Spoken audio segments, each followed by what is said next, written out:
What's up, Summoners? King Blair here. Today for Top 5 Tuesday, we're going to be talking about the top 5 RTA damage dealers. So these are heroes that are going to be doing high amount of DPS, be the damage threat of your team that will get you the win. And just overall, these units that you pick at least one from this list in almost every single one of your RTA matches. You most likely will be picking one of these, if not two. So if you like the video, make sure you like, subscribe, and join the Discord server. If you also want to support the channel financially, make sure you click that join button down below, and you can become a member. When we stream, you'll be able to do a lot of different things in the stream and be able to show your name better and use some of the emojis that I have set up for you guys. So consider doing that. But alright, let's just get to the video. So this video is also pre-recorded. I am out of time, which is why I haven't actually been able to stream this week. But I will be back on Thursday for more content and for more streams. So I'm super hyped. Most likely going to stream that Thursday when I come back. But even now, like, this is pretty far in advance pre-recorded. So hopefully I'll be able to answer all your questions about any of the heroes. But you know, I might be a little bit busy. So, but at least this way you guys won't miss me a little too much. But alright, as far as the criteria for this top 5, so from my experience in RTA, both from last season and both from the preseason, and just talking with other people and just seeing what other people are using, this is kind of how I came up with this particular list. So the way that it works is that there are a lot of different and really strong damage dealing units in Epic 7, right? Like I personally use a Kali in some scenarios, right? But these are units that you can use almost all of the time and they'll almost always be on your pick list. Like these are units that you want to carry your damage for you. So again, very powerful units that fit into a lot of team comps and can do a lot. So let's just get into it, you know. And this is not to say that there's not other really good units, really good damage dealers, but these are just the best. This also does not include bruisers. I know someone's gonna be like, where's Silencia? Where's like Ravi? Those are technically not DPSs in the term of the word. They're not really carrying that much damage. They're just they're doing damage and surviving, versus like these units are doing like nutty damage to the enemy, right? So let's just get into it so that we all understand. So I do have to give honorable mention to one of these heroes because she kind of fell out of the spotlight recently. She has not seen as much play as she used to, but Spectre Tenebria. Spectre Tenebria in the past season, season 1 of RTA, used to be a massive threat, probably one of the best units. But with with Dizzy being able to be used, which was happening back in the day, she does have a very big counter in Dizzy, as well as Kron being so popular. It is very hard to use Spectre Tenebria, and then even on top of all that, you still got Violet that can also randomly hit her and kill her off of the counter, right? So there's a lot of threats to Spectre Tenebria right now, and most people rather pick the Violet, and we'll talk about that in a second. But that does not mean she is bad at all. She's still an amazing damage dealer, and she can destroy teams. If your enemy doesn't take that much AoE damage, right? If they're not taking that much AoE damage, and you drafted a really good tank team, and you pick this Spectre Tenebria last, they are forced to ban your Spectre Tenebria because the stealth mechanic is insane. So she is going to be an honorable mention. When she shines hard. She will win you fights or force a ban, which is amazing if you can do either of those two things. So definitely still very powerful, but not as good as these other ones, and the other ones are more highly coveted in pick order. But now on to the number 5. This unit has come out of nowhere and has become an insane threat to everything. It has changed the way that everything PvP wise has been affected by this unit. Tempest freaking Surin. So with this top 5, the actual order is kind of like up for debate because they are good in different scenarios. But right now, Tempest Surin is an extremely valuable offensive unit, and it's so much DPS that she can put out, right? And she's also typically used for big tank teams, big bruiser teams, as well as control teams. And we'll talk about that in a second. So the S1 does damage based on her missing health, which is very powerful when you consider you can build her as a glass cannon. And the other thing is this does scale amazing with Frenzy because it allows her to do more damage when Frenzy stacks up. Her health goes lower, and that we'll talk in a second why that's so crazy. The S2, the most broken skill 2 in this game. It basically says T-Surin is no longer a squishy unit even though she can have AK health. This passive does stack with Aureus. This passive does stack with Barrier. What do I mean by that? If you have an Aureus, she can only suffer 51%, right? But since Aureus takes up 20% of damage, that means they're only really doing 37% of the max health to your T-Surin, right? Or like they're only doing 31%. What that means is that they have to use almost 4 hits, or 3 hits, at least 3 hits, to actually kill your T-Surin, because this does share with Aureus. This does go with Aureus. Same reason why her with the barrier is just not okay. A barrier or an Aureus will make her have essentially 3 hits. Why is that big? Cleave is very popular in RTA, and if you're able to use this skill, not only are you able to survive the cleave, you're also able to cut in afterwards because you get combat readiness boosting, and you get stealth, lowering the AoE damage if they do decide to go more AoE, hiding you from single target damage, and just overall like making it harder for you to kill her. And this skill can proc several times. And then of course the ultimate, which is why she can be used in control teams, applies cannot be buffed and silence AoE, does massive damage. So T-Surin, if you are running tank teams, if you are running bruiser teams, or if you are running control teams, she is one of the best DPSs for those teams. The only reason she's ranked so low on the list is because compared to some of the other units on this list, her damage output is not as high. Right? So she's just a consistent DPS, but her damage output is not as high as some of the other units on this list, which is why she's ranked so low. But in terms of versatility and in terms of tankiness, she's going to survive the longest out of all the DPSs. They cannot kill her before they kill the rest of the team, which just makes her so strong at the current moment. As far now onto the number 4. For the number 4, we have none other than my favorite unit and the unit that I love to use, and it's my personal favorite DPS hero, Kron. So Kron might be moving down, but he still has proven to be an insane threat. Why? So out of the DPSs, he's got an amazing AoE game with his skill 1. He does not have to rely on his skill 3 to actually be able to hit everyone. The other thing is this is based on his missing health, which pairs so freaking well with the rest of his kit. And the fact that he has access to Elias Knife makes it so he's able to actually kill tanks, as we'll see with the skill 1. So he has a very powerful skill 1 that allows him to attack AoE when given a buff. The skill 3, this skill does insane amount of damage, and paired with Elias Knife, you are killing tanks. If you have any unit that can do poke damage to the enemy and set up for a strong Kron S3, that person is most likely going to just die, right? So it's insane. Like this will kill Lilius's, it will kill like FCCs, it will kill a lot of different units if it lands. And then Kron, as we know, there's a meme that says that Kron is basically an ML because people use this skill all the time to go on Diani, use it all the time to go on Seaside Ballonas, and for some reason it always seems to land. And when it does, it will be killing those units because it just has such high damage potential.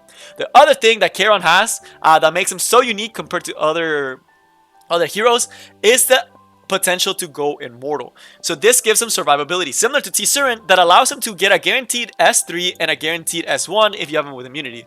This means that if you play it right with your team, that is one unit gone with the S3 guaranteed, and then a massive AoE follow-up that you're able to do mad damage. And the thing about it is that since they can't kill him, but they have to proc this passive, they are wasting their DPS's turn to get him to this level. Because if they don't get him to this level, now you're talking about 2 apocalypses and who knows how many void slashes. So extremely powerful DPS. The other thing, again, a premier unit for anti-cleaving.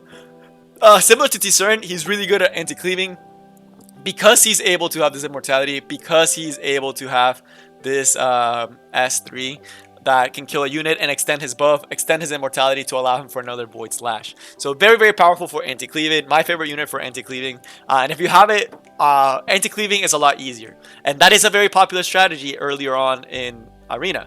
The other thing is the only reason he doesn't rank higher on this list is that water is pretty strong right now. And another of the big attackers on this list is a water unit, and with Kron being another really annoying tank, Diani being another really good option, defensive option that the opponent has, Kron hasn't been doing as good as he used to in the past. But recently, there's been a lot more Alencias and a lot of Falconeer Claries, so there's definitely potential for Kron to move even higher up on this list. But right now, he's a very powerful pick, especially if they're picking any Earth units. Oh man, you're going to be slapping them.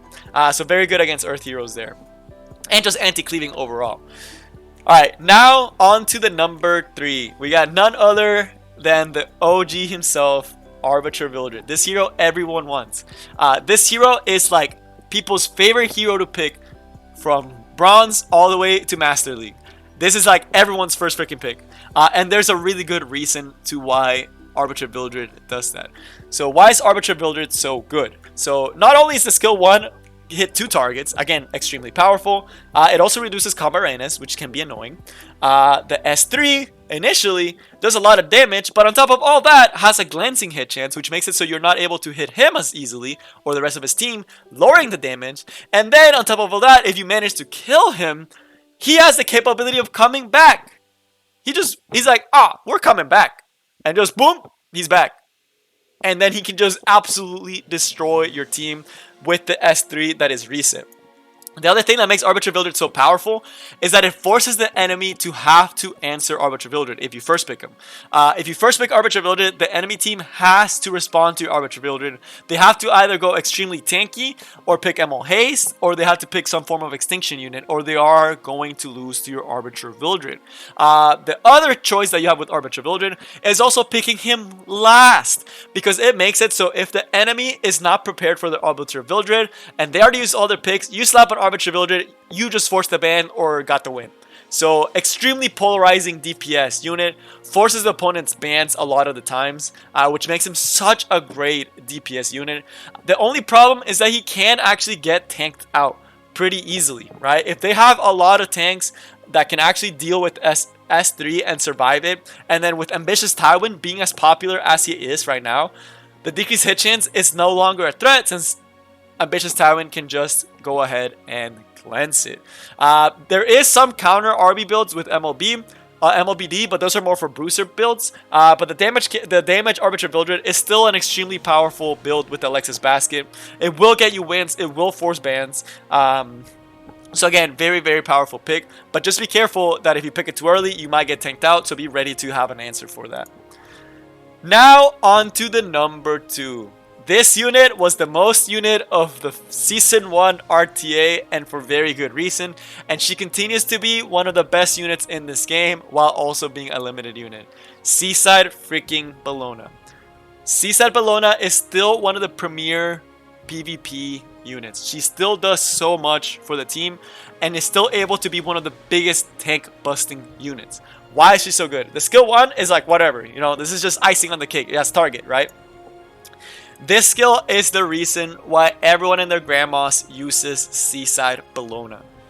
This skill paired with Rengar's Drink, which is the other exclusive artifact, allows you to make a Seaside that all you have to focus on is getting this attack to as high as possible while getting the health and defense as high as possible. You can build a tank unit that can destroy tank teams, because with this skill you're able to use an AoE attack every time they attack you 5 times, which is extremely easy. And AoE attacks give you 4 stacks, right? So you're able to constantly use this skill, and you don't even need speed on your Seaside Ballona. Actually, speed is not that great. So you're able to use this skill, counter attack, do insane amount of damage with Rengar's Drink, while also putting decreased defense on top of all that, setting up for the rest of your team to kill.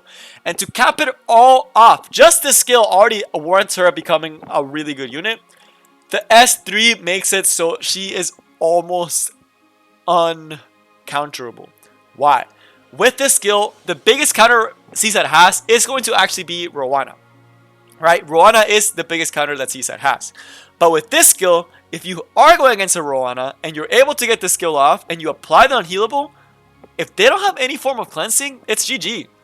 Like, yeah, they're getting turns, but this S2 is just gonna absolutely eat up their team. completely.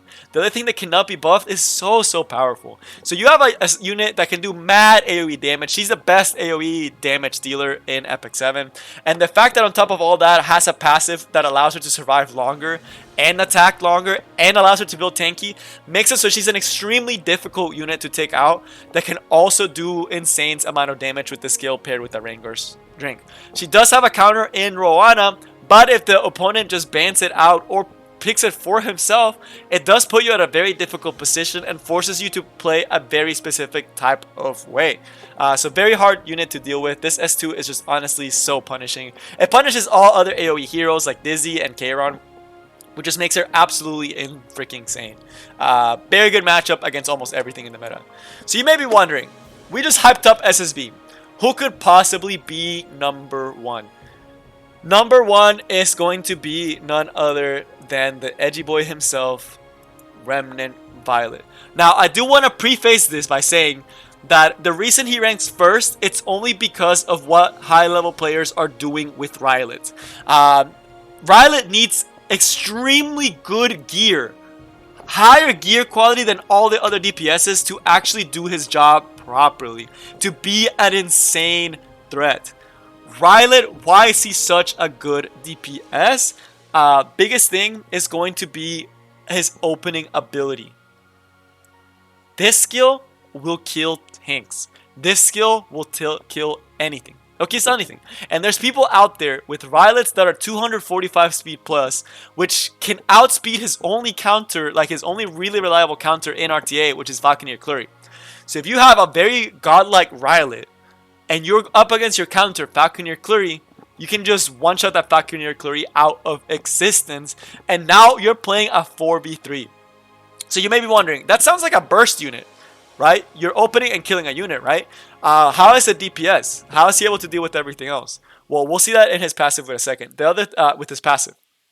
The other thing, with this skill 3, is that if you pair up with the Falconeer Clury, now you can kill anything in the game. Any unit in this game is freebie. If you are able to pick up Falconeer Clury and Violet, you just automatically won the fight. Because it's a 4v3. It's so hard to actually deal with a Falconeer Clury Violet that most of the time they'll be forced to ban the Violet. But what else does he do? His skill 2 gives him evasion, 50%, every single turn. This makes it considerably harder to kill the Violet.